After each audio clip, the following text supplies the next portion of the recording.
In this video, I'm going to tell you how you are going to change flywheel oil seal, or you can call it back oil seal.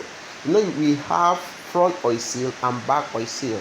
The front of oil seal is the one that you have in front of the engine, close to your radiator, or from the timing cover. Now this one is back oil seal, the one you have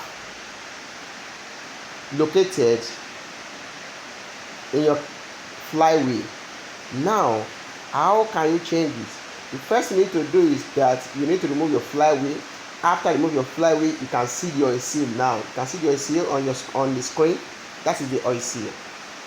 Now this oil seal, why do I want to change it? Because it's leaking. You can see the oil in the flywheel casing. There is oil, split oil there. So because of that, I want to change it. What do I have to do? You can see I have loosed about only 2 bolts there. I have to lose the remaining surrounding bolts of the oil seal casing. The oil seal is casing. I have to lose it out and remove it out completely.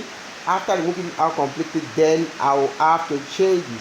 When I change the oil seal, it's a very simple process. Then you put it back in your engine, and that will make your engine to continue running smoothly.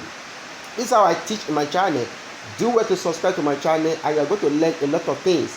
In this video, is a very short video. I just talk about how you can change your flywheel oil seal.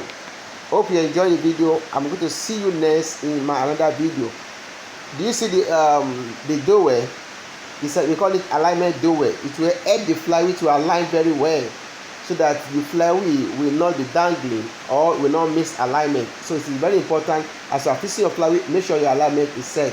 Thank you. See you next in my next video. Thank you.